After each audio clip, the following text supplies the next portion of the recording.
નમસ્કાર દર્શક મિત્રો, પોલીસ ફોકસ ન્યૂઝ ચેનલમાં આપનું હાર્દિક સ્વાગત છે।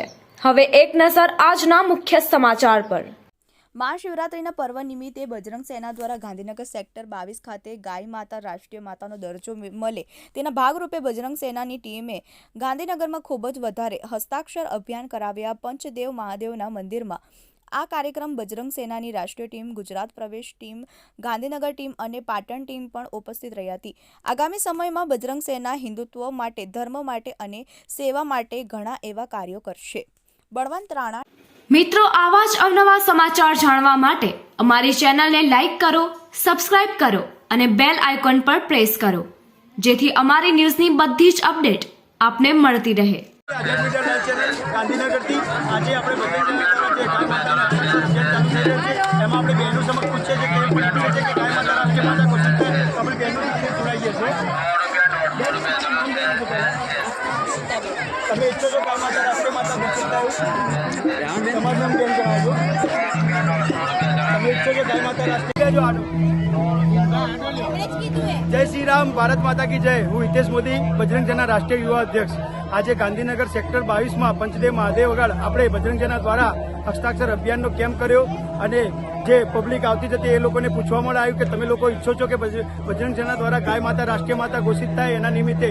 તો આ કાર્યક્રમની અંદર આપણા ગુજરાત પ્રદેશના મહિલા અધ્યક્ષ એવા દીપાબેન શાહ પણ ઉપસ્થિત હતા, ગુજરાત પ્રદેશના મહામંત્રી એવા બંકીબેન ઝાલા પણ ઉપસ્થિત હતા, ગુજરાત પ્રદેશના મહાસચિવ એવા વીણાબા ઝાલા પણ ઉપસ્થિત હતા અને અમારા દિનભા હવેલી પર મહેસાણાના કાર્યકર્તાઓ ઉપસ્થિત હતા અને મહેસાણાની અમારી સંપૂર્ણ ટીમ આ કાર્યક્રમમાં ઉપસ્થિત હતી। કારણ કે બજરંગ સેનાનો એક જ ઉદ્દેશ છે કે ગાય માતાને રાષ્ટ્રીય માતા ઘોષિત કરવી છે। આના માટે અમે કેન્દ્ર શાસિત જોડે લડીએ છીએ અને ગુજરાત સાથે ભારતની અંદર બી અમે બજરંગ સેના દ્વારા ગાય માતા ઘોષિત કરવા માટે આગામી સમયમાં વધારેમાં વધારે પણ ગુજરાતની અંદર વરાવડાવીશું અને દરેક જિલ્લા, શહેર, તાલુકાની અંદર ગાય માતા માટે અમે લડત લડીશું અને બજરંગ સેના હિન્દુત્વ માટે, ધર્મ માટે અને સેવા માટે ગુજરાતની સાથે ભારતમાં પણ કામ કરશે અને વધારેમાં વધારે બજરંગ સેના સાથે લોકો જોડાશે અને હિન્દુત્વ માટે ખૂબ જ આગળ વધશે એવી આશા સાથે જય શ્રી રામ, ભારત માતા કી જય।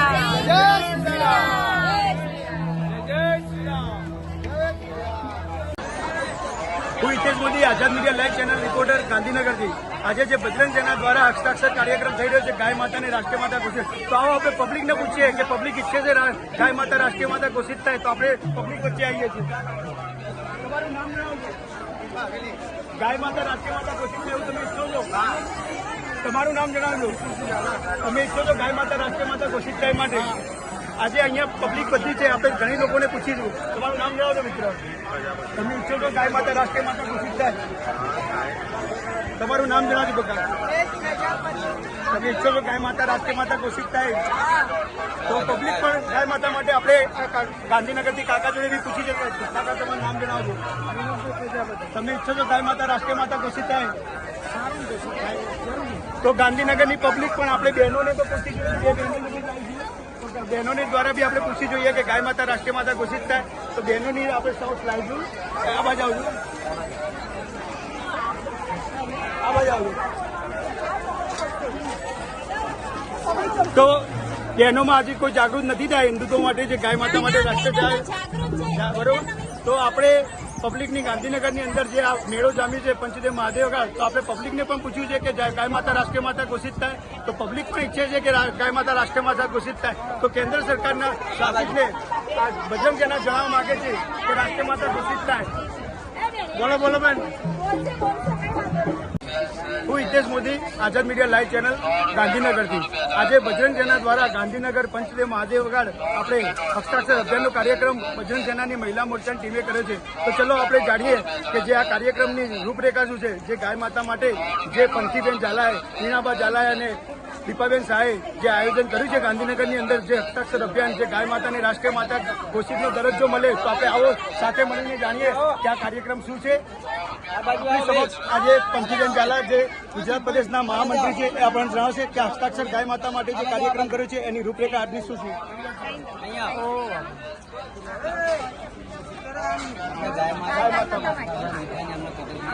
नमस्कार, बजरंग सेना द्वारा अभियान चालू किया है कि गौ माता को गौ राष्ट्र माता घोषित करने का।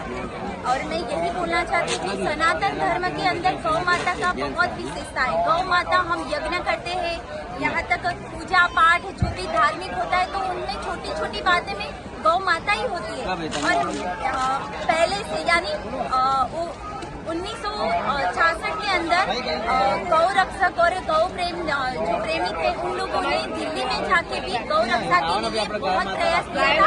और उसी टाइम से 1966 से लेके 7 नवंबर से स्टार्ट हुआ था। तब भी बहुत सारे लोग उनमें रोजगार भी हुआ था। उनकी वजह से बहुत सारे लोग साधु संत गुजर गए थे। पर नहीं, यही तब जाके तभी भी वो प्रॉब्लम हुई थी कि गौ रक्षा को गौ राष्ट्र माता भी घोषित अभी तक नहीं किया। तो हम लोगों की बजरंग सेना द्वारा से आप लोगों को अपील है, सरकार से भी अपील है कि गौ माता को गौ राष्ट्र माता घोषित करो, क्योंकि जो पहले था वो अब नहीं होना चाहिए। और सनातन धर्म के अंदर हमारा विशेषता यही है कि गौ माता हमारे लिए सर्वश्रेष्ठ है। तो हिंदुओं को जागना पड़ेगा, बजरंग दल के साथ जुड़ना पड़ेगा। और बजरंग सेना के साथ भी विविध अलग अलग जो शाखाएं हैं वो भी गौ माता के लिए बहुत प्रयास करती है। हम लोगों ने इस तरह से हस्ताक्षर अभियान स्टार्ट किया है, जिनमें से व्यक्तिगत हम मिलते हैं, उनको बोलते हैं कि गौ माता का क्या है। गौ माता हमारे लिए राष्ट्र माता है।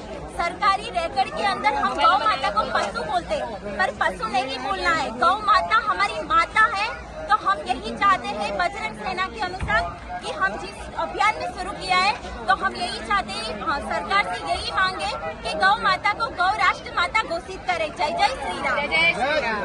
પંખીબેન ઝાલા જે ગુજરાત પ્રદેશના મહામંત્રી છે, એમને આજની જે કાર્યક્રમ છે એની રૂપરેખા દેખાઈ, જે ગાય માતા રાષ્ટ્રીય માતા ઘોષિત થાય ભારત સરકાર દ્વારા, એનું પણ જણાવ્યું। હવે આપણે ગુજરાત પ્રદેશના અધ્યક્ષ એવા દીપાબેન શાહ સાથે જઈએ છીએ, જે બજરંગ સેના ગુજરાત સાથે શું કામ કરે છે આપણે જાણીએ।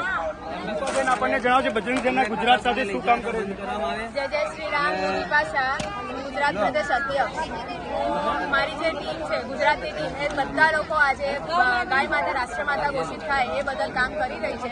અને એમાં હસ્તાક્ષર અભિયાન જે અમે બજરંગ સેના દ્વારા શરૂ કરેલું છે, એમાં બધી જ મારી જે મહિલાઓ છે, નારી શક્તિ, એ બધા મને સપોર્ટ કરી રહ્યા છે હસ્તાક્ષર અભિયાન માટે। અને આજે અમે ગાંધીનગરમાં આવ્યા છીએ અને ગાંધીનગરમાં જે મેળો છે એમાં અમને બધા લોકોનો સાથ સહયોગ મળી રહ્યો છે હસ્તાક્ષર અભિયાન માટે। તો હું અપીલ કરું છું બધાને કે બધા અમને આ એક ગાય માતા રાષ્ટ્ર માતા ઘોષિત થાય એના માટે અમને બધાનો સાથ સહયોગ મળે। એક તમારો ફૂલ ને તો ફૂલની પાકડી જેટલી અમને મદદ કરો કે ગાય માતા રાષ્ટ્ર માતા ઘોષિત થાય। ખૂબ ખૂબ આભાર દીપાબેન શાહ, જેમને આપણને જે હસ્તાક્ષર કાર્યક્રમ કર્યો છે એની રૂપરેખા બી જણાવી, આપણને આગામી સમયમાં શું કાર્ય કરવું બજરંગ સેના દ્વારા એની બી માહિતી આપી। આજે આપણા સમક્ષ મીણાબા ઝાલા જે ગુજરાત પ્રદેશના સચિવ પણ ઉપસ્થિત છે, તો એમના જોડે બી જાણીએ કે આપણે આગામી સમયમાં ગુજરાતમાં બજરંગ સેના હસ્તાક્ષર અભિયાનનો કેવો કાર્યક્રમ કરવાનો। તો મીણાબેન ઝાલા જણાવશો, બજરંગ સેના દ્વારા ગુજરાતની અંદર આગામી સમયમાં હસ્તાક્ષર અભિયાન માટે તમારી રૂપરેખા શું છે? નમસ્કાર મિત્રો, અત્યારે હિતેશભાઈએ ખૂબ જ સરસ વાત કરી છે કે ગૌ માતા રાષ્ટ્રમાતા તરીકે એક હસ્તાક્ષર અભિયાન। તો ગાંધીનગરમાં પંચદેવ મંદિર જ્યાં શિવરાત્રીનો મેળો ભરાય છે, ત્યાં આખા ગાંધીનગરની વસ્તી એટલે કે લાખો પબ્લિક આજે ભેગી છે અને અમારી સાથે યુવાનો સાથે બાળકો, નાના મોટા સૌ જોડાયા છે। ખૂબ જ સરસ એક આદેશ છે કે ગૌ માતા રાષ્ટ્રમાતા ડિક્લેર થાય અને ઘરે ઘરે આજે જે ગાય તરીકે જે લોકો પૂજન કરે છે એનું સરકારને પણ માનવું પડે અને અમને સાથ સહકાર મળે એ રીતે એક અભિયાન ચાલુ કરે છે। અને એ અભિયાનમાં આજે લાખો લોકો અમારી સાથે જોડાયા છે। ખૂબ જ ગર્વની વાત છે કે આપણે હિન્દુ છીએ અને આપણે ગૌ માતા માટે આ પ્રયાસ કરી રહ્યા છીએ। નમસ્કાર। આજે જે બજરંગ સેના દ્વારા જે સંપૂર્ણ આયોજન થયું છે, તો મહિલા મોરચાને પહેલા તો ખૂબ ખૂબ અભિનંદન। આઝાદ મીડિયાની આખી ચેનલ કરી રહી છે, તો હવે આગામી સમયમાં બજરંગ સેના ગુજરાતની અંદર હસ્તાક્ષર અભિયાન કરશે એવી આશા સાથે જય શ્રી રામ। આઝાદ મીડિયા લાઈવ ચેનલ ગાંધીનગરથી આજે આપણી સમક્ષ ગાંધીનગરમાં જે પંચદેવ મહાદેવનું મંદિર છે સેક્ટર 22માં, એમાં આપણે અહીંયા ઉપસ્થિત છે। આપણી સમક્ષ જે RSS ચાલે છે સંસ્થા, એના કાર્યકર્તા એવા પવિન્દ્રસિંહ આપણી સમક્ષ ઉપસ્થિત છે। તો આપણને જણાવશે કે સનાતન ધર્મ શું છે અને સનાતન ધર્મથી આગળ શું જાગૃતિ લાવી, એના વિશે આપણે પવિન્દ્રસિંહ સાથે જઈએ છીએ। પવિન્દ્રસિંહ, જણાવશો સનાતન ધર્મ વિશે તમે? જય સિયારામ। પહેલા તો આ વસ્તુ જે ગૌરક્ષા માટે અને જે પહેચાન કરી છે અભિનંદન, આખા ગ્રુપને અભિનંદન। અને હિન્દુ સનાતન ધર્મ આપણે ભાઈ બહેનો બધા એક જોડે કેટલી સાકર મજબૂત થાય, પ્રાંતે પ્રાંતે ધીમે ધીમે સનાતન ધર્મ દરેક જગ્યા ગામ ગામ ગલીએ ગલીએ મજબૂત થાય છે। આ મજબૂતીનો પ્રકોપ છે, આપણી સ્ટ્રેન્થ એટલી તાકાત વધી રહી છે કે ભાઈઓ જોડાતા રહીએ અને હિન્દુ સનાતન ધર્મને આગળ વધારતા રહીએ, એટલું મારે બધાને રિક્વેસ્ટ છે। જય સિયા।